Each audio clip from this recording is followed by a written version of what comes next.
I hope that you have been well kept of the Lord and that you're looking forward to the end of the week. Friday happens to be one of my most amazing days. I love Friday because I know obviously Friday is a beautiful day. It's the end of the week. It gives me that opportunity to be able to see many different, to look back and reflect on the week, look back and reflect on the busyness of the week, and to see how well I've been able to go through the various things that I needed to go to. So we have been doing just 5 days. I wasn't asking you guys for so much commitment. It was just 5 days of your time, and those 5 days we have actually tried to do so many different things. I'm just trying to reflect and saying some of the things that we have been doing in these 5 days. I called us to kind of into consistency, and I was like, we'll try to ensure that we are staying consistent. We're working through consistency, trying to ensure that we are kind of a people that know every single day how to commit to something. And yesterday I talked about healthy habits, how to be able to kind of establish daily healthy regimes so that you can say every single day when you're looking at your health, you can say, I do ABCD. This is how my health regimes, or this is how my healthy habits or my healthy rhythms look like. And so today is the final day, so I'm not going to come up with something new. I'm not going to come up with anything else beyond what we've talked already about.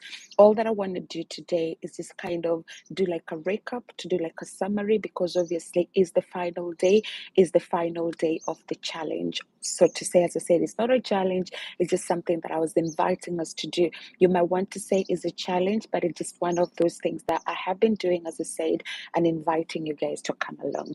And so one of the things that I want to just remind you of is, again, establishing healthy habits doesn't really happen so easily. Sometimes we have developed so many different things in our lives. We have been able to acclimatize ourselves to the things that we do, that it almost becomes like a default. Have you ever heard somebody doing something and then you ask, why did you do this? And they say, well, but that's just me. That's part of me. That's part of my character. That's part of my behavior. That's part of what I just do. And sometimes we get to a point where we are kind of in a way in a default mode. You're just like, okay, this is me. I do this, I do that, I do the other thing without necessarily even thinking at all, because that's how our bodies and our minds have been programmed. But again, when you want to shift around things, when you want to change things around, all that you have to do is to begin with those baby steps. You can begin by telling yourself, we have to reprogram our mind, right? Have you ever heard of the conditioned reflex action, where there was the dog that every time the bell rang, the dog knew it's time for me to have breakfast or to have food, sorry. And so whenever there was a ringing of the bell, the dog will automatically associate the ringing of the bell with some meal. And it got to a point that it became like a reflex action. And sometimes we have those reflex actions that we kind of are conditioned in such a way that anything that happens, we kind of just by nature want to go into that direction. You want to be pulled into that direction. But it gets to a point where you have to reprogram your mind. You have to reprogram your schedule and say, this is how I've done things, but maybe it's not the ideal way. I want to try to do different things. And so I want to try and replace bad habits with good habits. Exercise is a good habit, because we know being able to exercise or doing physical activity means that you are able to engage your body, you are able to engage your mental health or your mind, you're able to engage your emotions. As you're going, for example, for a run or you're swimming, you are kind of in a way in the moment, and that enables you to be able to get to a point where you're involving every single part of your being. And there are so many advantages of physical activities. I will definitely be doing this a little bit, breaking it down into smaller chunks over time on this channel. So I can see some of you live. Thank you so much for joining us. So when you get to a point where I get to that, I'll invite you to come and watch that. But just to talk about the advantages and the benefits of physical activity. Most of the time we lead so much sedentary lives. I usually think about myself and think about when I leave home and I get to the office and I sit down at my desk. At the moment, I'm doing marking.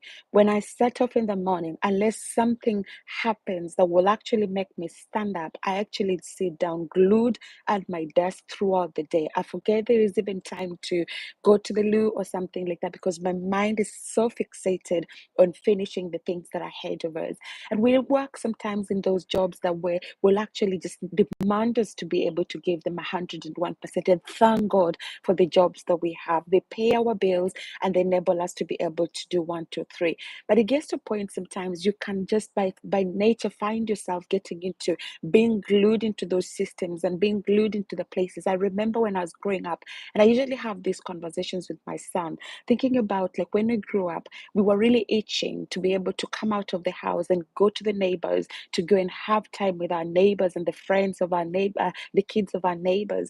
But where we live, for example, you find that unless you take the child to the park, there was not going to be that constant interactions because we don't even live next to kids, we live next to other adults. And so it gets to a point where if you're not intentional about putting physical exercise or activity as part of your daily rhythms, you get to a point where that's where we're having all these issues to do with our health. We are having issues to do with obesity. Our waistlines are growing bigger every single day. Our lives are becoming really turned upside down. We have these diseases of affluence that are actually affecting us. But imagine if you are able to engage in physical activities where we are raising up our heart rate. We are asking ourselves to kind of do something that will involve a little bit of maybe taking us out of our comfort zone, being able to do brisk walk, swimming, running, cycling, that you elevate your heartbeat. You're actually beginning to allow your body to work out. And as you're working out, actually what happens is, remember, calories, the energy cycle, calories in equals to calories out. You're not going to lose weight, you maintain weight. Calories in, less than calories out, you're going to lose weight. Calories in, more than calories out, you're going to gain weight. And so how can we get into a negative energy balance? How can the calories that we're eating be less than the calories that we're expending through the various activities?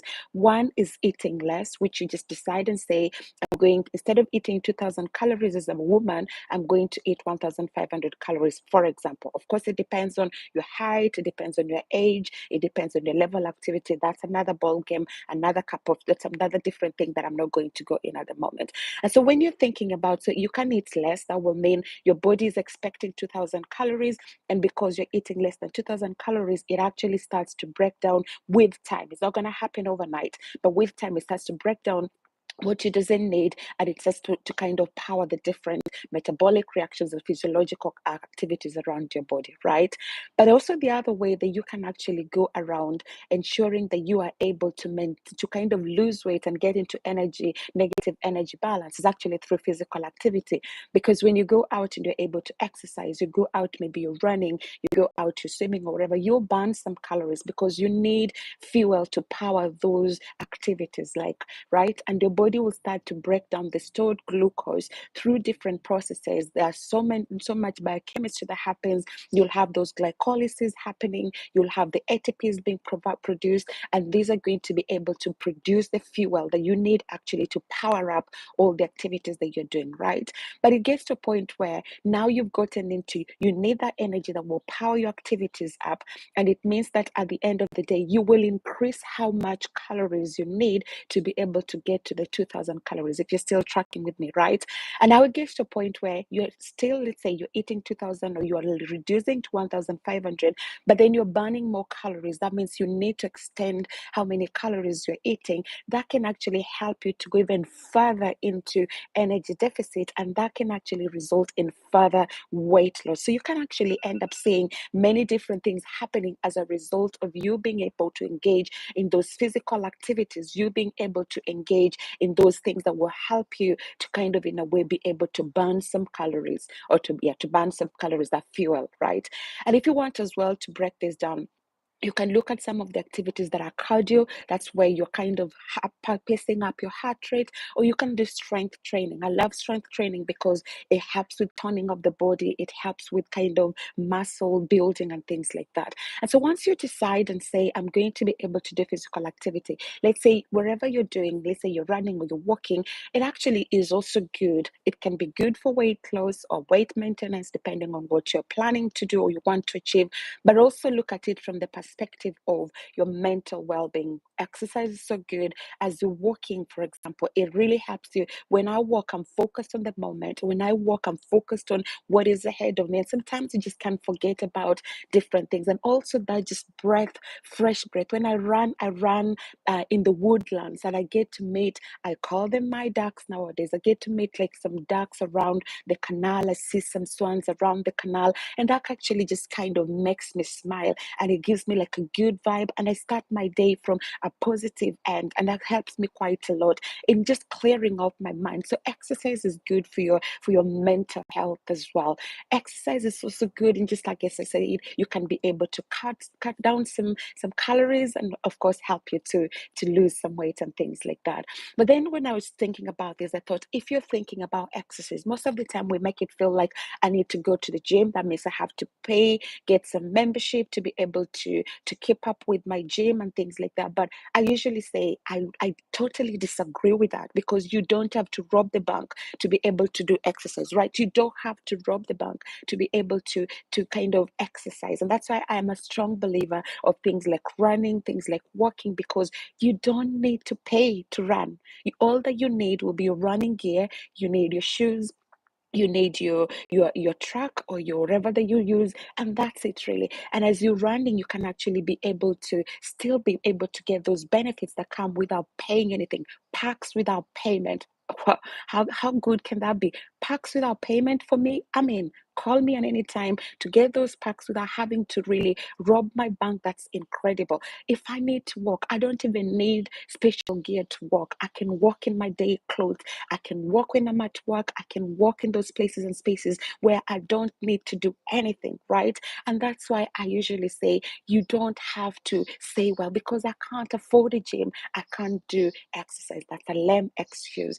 And so when it comes to, sometimes some of us have actually not been able to do this for a long time. And if you start of something so quickly or so fast, I usually say, do not wake up in the morning. We don't wake up in the morning walking and flying. No, we start with we carried around, and then we start crawling, and then we start walking, and then we start running, right? It's development, it's baby steps that you're taking one step after the other, moving from one step to the other. That's what they say, from one glory to another. And so you need to start somewhere. You may want to start small, but you don't need to stay there. I'm okay with you starting with baby steps, starting with wherever you are. I'm okay with that. But what I'm not okay with is when you decide to stay where you started. You need to grow. You need to develop. You need to become better. You need to enhance yourself. You need to grow and become better at the thing. And so we have been doing this 5 days. We've been telling ourselves, we wake up in the morning, and morning, evening, wherever time that works for you. And all that you need to do is commit half an hour of your day. And that half an hour, you'll say, as I'm committing this half an hour, I'm going to do something that will help me to build towards my health bank. And so I've been encouraging us guys, saying, you can decide whatever you want to do. You can decide to walk, you can decide to cycle, you can decide to clean your house, you can decide to go for a run, you can decide to go to the gym. It doesn't matter. You can decide to skip the rope. It doesn't matter. The choices are endless, but the benefits that you reap from this will be for sure noticeable. As I was saying, if you do it for 5 days, right? When you finish today, once today comes to an end and I'm not going to do this again after today, why not do it tomorrow?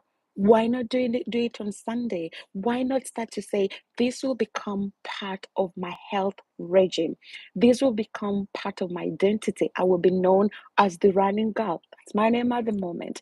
I'll be known in my street. The other day, somebody met my sister and she was trying to describe where she lives and who she lives with. And the person went, "Oh, do you live with that girl who runs every morning?" That's what I'm known for in my street, because that's something that I have committed to.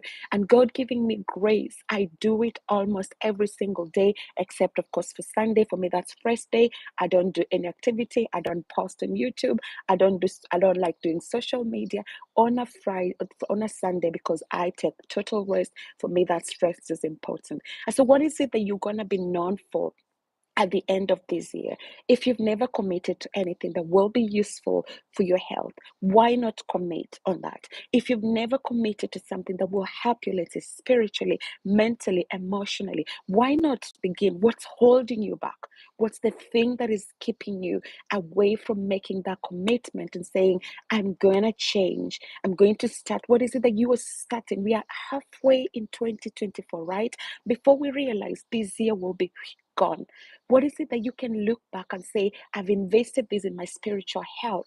I've become better at the end of 2024 because I started doing ABCD. I've invested this in my physical health. I've become much better because I started doing ABCD. I've become better in my wealth because I believe that God wants us to prosper and be in good health, even as our souls prosper. So we are supposed to prosper in our relationships. We are supposed to prosper in our wealth. We are supposed to prosper in our health. So those three things, what are the things that you are doing that will help you so that when you come to the end of 2024, look back today and think, at 2024, December 31, when I'm clocking the year and saying 2024 goodbye, let's welcome 2025. What are the things that you look back and say, I was able to do ABCD? I built this into my health regime. I was able to log 100 miles of my exercise, or I was able to do something that has actually changed me and given me something that I can look back and say, 2024 was the year when I established healthy regimes. 2024 was the year when I grew closer to God in my relationship with Him.